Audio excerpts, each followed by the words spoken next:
आज का ये जो वीडियो है इसमें हम लोग देखेंगे प्रीवियस ईयर का question paper elements of machine design subject के लिए। तो हम लोग जो पर्टिकुलरली क्वेश्चन पेपर देखने जा रहे हैं वो विंटर 2019 का क्वेश्चन पेपर है। उसके बाद से कोरोना वायरस की वजह से ऑनलाइन एग्जामिनेशन हुआ, तो इसके बाद का थ्योरी पेपर आपके पास नहीं है। तो इसके बाद जो एग्जाम हुआ वो ऑनलाइन एग्जाम हुआ, एमसीक्यू बेस्ड। तो अगर आपका ऑनलाइन एग्जाम होता है तो ये क्वेश्चन पेपर ऐसे नहीं रहेगा, आपको मल्टी चॉइस क्वेश्चंस रहेंगे। लेकिन अगर आपका एग्जाम ऑफलाइन होता है तो इसी पैटर्न में आपका पेपर होगा। तो यहाँ पे हम लोग देखेंगे कि ये पेपर पैटर्न कैसे है, यहाँ पे थ्योरी क्वेश्चंस कितने मार्क्स के लिए आते हैं, न्यूमेरिकल कितने मार्क्स के लिए आते हैं, ताकि एक आपको पूरा आइडिया आ जाए कि किस डायरेक्शन में आपको पढ़ाई करना है। ठीक है।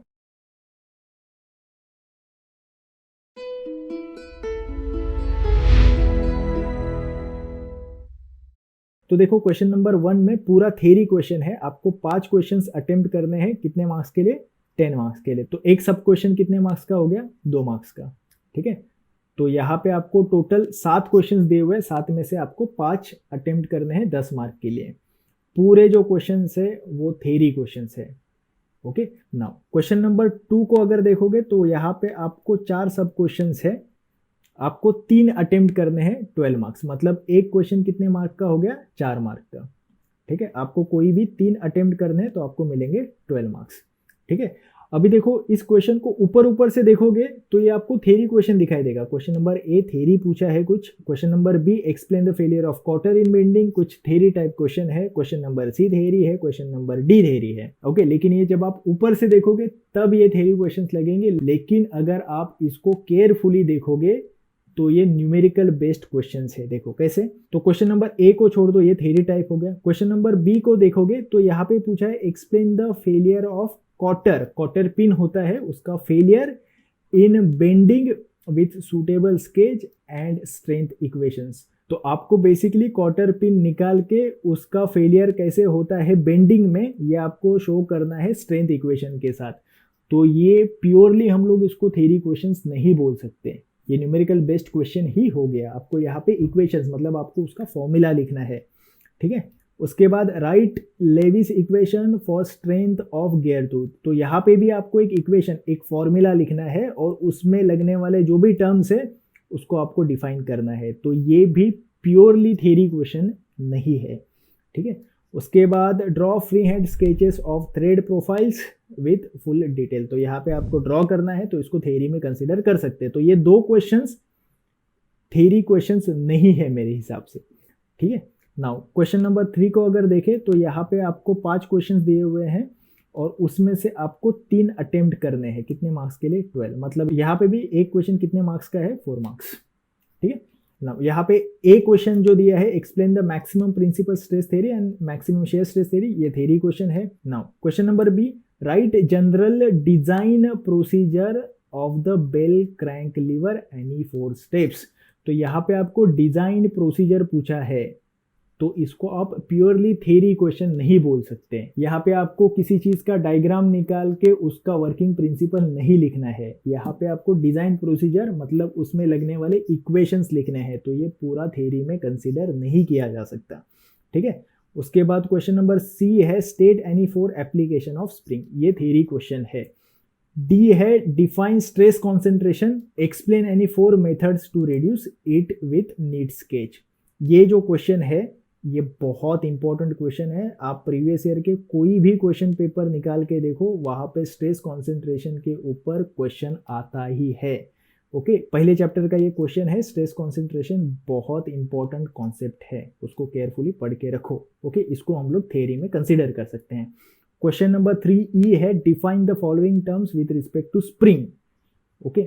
तो ये जो है यहाँ पे टर्मिनोलॉजी पूछा है स्प्रिंग के बारे में, तो ये पूरा थ्योरी में हम लोग इसको कंसीडर कर सकते। तो क्वेश्चन नंबर 3 की अगर बात करें तो एक क्वेश्चन जो था यहाँ पे ये प्योरली थ्योरी बेस्ड नहीं था, बाकी के थ्योरी बेस्ड क्वेश्चंस थे। ठीक है। क्वेश्चन नंबर 4 अटेम्प्ट एनी 2, आपको दिए हुए 3 में से आपको 2 अटेम्प्ट करना है 12 मार्क्स के लिए, मतलब एक क्वेश्चन हो गया 6 मार्क्स का। ठीक है। तो यहाँ पे क्वेश्चन नंबर 4A में लिखा है explain the importance of shape and size in aesthetic design. तो ये चैप्टर नंबर 1 का क्वेश्चन है, पूरा थ्योरी क्वेश्चन है ये। Question number 4b, the pull in the tie rod of a roof truss is 44 kilo newton, design a suitable adjustable screw joint. तो basically यहाँ पे आपको डिजाइन करना है टर्न बकल को। ओके, तो जो प्रीवियस वीडियो में हम लोगों ने एनालिसिस देखा था, ओके, तो यहाँ पे आप देख सकते हो कि हम लोगों ने यूनिट नंबर 2 में बात किया था कि पार्ट ए जो है वो जॉइंट्स के ऊपर है। टाइप 1 में है क्वार्टर जॉइंट, टाइप 2 है नकल जॉइंट और टाइप 3 था टर्न बकल। ओके, तो ये जो पर्टिकुलरली न्यूमेरिकल है ये टर्न बकल का न्यूमेरिकल है, ये रियर केस में आता है। तो ज़्यादा करके आपको क्वार्टर जॉइंट के ऊपर क्वेश्चन आएगा या फिर आपको नकल जॉइंट के ऊपर क्वेश्चन आएगा। बहुत रियर केस में टर्न बकल के ऊपर क्वेश्चन आता है जो इस पेपर में हुआ था। ठीक है, तो आप बोल सकते हो 100% एक क्वेश्चन यहाँ पे रहेगा। मतलब क्वेश्चन नंबर 4b एक ऐसा स्पेस है जहाँ पे इन तीनों में से क्वार्टर जॉइंट का न्यूमेरिकल या नकल जॉइंट का न्यूमेरिकल या टर्न बकल का न्यूमेरिकल, तीनों में से एक क्वेश्चन आपको यहाँ पे आएगा। ठीक है, अगर हम लोग क्वेश्चन नंबर 4c को देखें तो उसका लास्ट लाइन में पढ़ रहा हूँ, determine the diameter of shaft. Okay, shaft का डायमीटर आपको निकालना है, मतलब शाफ्ट को आपको डिजाइन करना है। तो जो हम लोगों ने एनालिसिस किया था, तो यहाँ पे यूनिट नंबर 3 में पार्ट नंबर ए है डिजाइन ऑफ शाफ्ट, यहाँ से एक न्यूमेरिकल आ चुका है ऑलरेडी। यहाँ पे कैसे हम लोगों ने किया था कि एक न्यूमेरिकल 100% आपको आएगा पेपर में और दूसरा न्यूमेरिकल भी आ सकता है, लेकिन उसका आने का चांसेस 50% है और की का आने का चांसेस भी 50% है। इसका मतलब अगर दूसरा न्यूमेरिकल शाफ्ट से आता है तो की का न्यूमेरिकल नहीं आएगा, अगर की का न्यूमेरिकल आता है तो शाफ्ट का न्यूमेरिकल नहीं आएगा। हम लोग देखेंगे इस पेपर में आगे की का न्यूमेरिकल आया हुआ है या फिर शाफ्ट का न्यूमेरिकल आया हुआ है। ठीक है, नाउ क्वेश्चन नंबर 5 को अगर हम लोग देखें तो यहाँ पे 2 क्वेश्चन आपको सॉल्व करने हैं 12 मार्क्स के लिए, मतलब एक क्वेश्चन हो गया 6 मार्क्स का। उसमें सब क्वेश्चन ए को देखें तो अ फ्लैंज्ड प्रोटेक्टिव टाइप कपलिंग, कपलिंग का न्यूमेरिकल है, कपलिंग का डिजाइन है। तो यहाँ पे अगर हम लोग देखें तो ये जो पार्ट सी है इसके ऊपर यहाँ पे मैंने लिखा है कि 100% एक न्यूमेरिकल आता है, तो उसका जगह है 5A। यहाँ पे आपको 3 टाइप के कपलिंग है, 3 में से एक कपलिंग आपको पेपर में पूछा जाएगा। नाउ क्वेश्चन नंबर 5B जो है, यहाँ पे आपको स्क्रू का टॉर्क और उसका एफिशिएंसी निकालना है। तो ये चैप्टर नंबर 4 का न्यूमेरिकल है। तो यहाँ पे हम लोगों ने लिखा था calculation of efficiency, torque and power या फिर डिजाइन ऑफ स्क्रू जैक। तो दोनों में से एक क्वेश्चन आपको पेपर में आता है जिसमें से पार्ट ए में से ये क्वेश्चन है। अगर ये नहीं आया तो आपको यहाँ पे डिजाइन ऑफ स्क्रू जैक मतलब स्क्रू और नट आपको डिजाइन करने का एक क्वेश्चन यहाँ पे इसकी जगह पे आ सकता है। ठीक है, क्वेश्चन नंबर 5C को देखोगे तो state the steps involve in the selection of proper ball bearing from manufacturers catalogue. तो ये यूनिट नंबर 6 का क्वेश्चन है, selection of anti friction bearing में से। ये भी इंपॉर्टेंट क्वेश्चन है, बहुत बार रिपीट होता है। ठीक है, नाउ क्वेश्चन नंबर 6 में आपको 2 क्वेश्चंस अटेम्प्ट करने हैं, 12 मार्क्स उसके होंगे। इसका मतलब एक क्वेश्चन कितने मार्क्स का है, 6 मार्क्स का। नाउ क्वेश्चन नंबर ए को देखें तो यहाँ पे आपको लेंथ फाइंड आउट करना है वेल्ड में लगने वाला। तो ये वेल्डेड जॉइंट का न्यूमेरिकल है। तो यहाँ पे हम लोगों ने लिखा था वेल्डेड जॉइंट का न्यूमेरिकल आएगा 50%। तो अगर ये वेल्डेड जॉइंट का न्यूमेरिकल यहाँ पे नहीं आता तो यहाँ पे इस जगह पे न्यूमेरिकल आ जाता बोल्टेड जॉइंट का। ओके, तो ये शफल होगा। अगर बोल्टेड जॉइंट का न्यूमेरिकल आया तो वेल्डेड जॉइंट का न्यूमेरिकल नहीं आएगा, अगर वेल्डेड जॉइंट का न्यूमेरिकल आया तो बोल्टेड जॉइंट का न्यूमेरिकल नहीं आएगा। ठीक है, 6B है design of helical compression spring, unit number 5 का। तो स्प्रिंग का सीधा हिसाब है कि इतने टाइप से इसमें से एक न्यूमेरिकल आपको पेपर में मिलेगा। ओके, तो ये क्वेश्चन नंबर बी जो है ये कॉम्प्रेशन स्प्रिंग मतलब पूरा स्प्रिंग आपको डिजाइन करना है यहाँ पे। और लास्ट जो है क्वेश्चन नंबर 6 का सी, यहाँ पे आपको सेकेंड न्यूमेरिकल आया हुआ है शाफ्ट के ऊपर।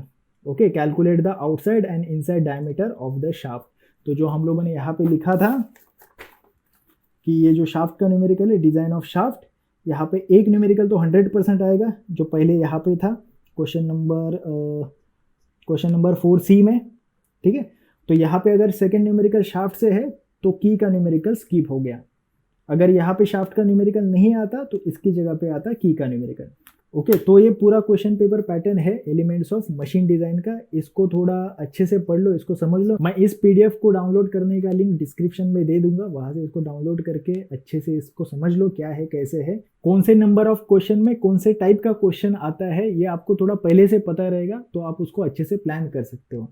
ओके, तो इसको देख के आप पहले से आपका डायरेक्शन फिक्स कर लो कि इसमें हम लोग स्कोर कैसे करें। देखो, इस सब्जेक्ट में पास होना तो ईजी है लेकिन स्कोर करना डिफिकल्ट हो जाता है क्योंकि इसमें वैरायटी ऑफ क्वेश्चंस है, काफ़ी बड़े बड़े लेंथी डिज़ाइन प्रोसीजर है, लेंथी न्यूमेरिकल्स है। इसके लिए इसका क्वेश्चन पेपर भी 4 आवर्स का होता है। 70 मार्क्स कितने आवर्स का, 4 आवर्स का, क्योंकि आपको बड़े बड़े न्यूमेरिकल्स इसमें सॉल्व करने हैं का। तो जो प्रीवियस वीडियो में हम लोगों ने एनालिसिस देखा था, इसमें यहाँ पे जो 14, 12, 14 ये जो मार्क्स लिखे थे, इसका टोटल आया था 70, तो ये 70 है। तो लेकिन आप यहाँ से क्वेश्चन को काउंट करोगे तो ये टोटल आपको ज़्यादा मिलेगा। इसको आप टोटल कर लेना बाद में, ये आपको अराउंड मिलेगा 104, 102 या 104।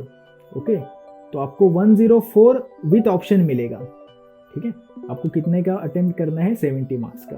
तो इसके लिए वो जो मार्क्स लिखे हुए थे वहाँ पे वो मिनिमम मार्क्स है। ठीक है, उससे ज़्यादा ही मार्क्स के क्वेश्चन इस पेपर में आपको मिलेंगे।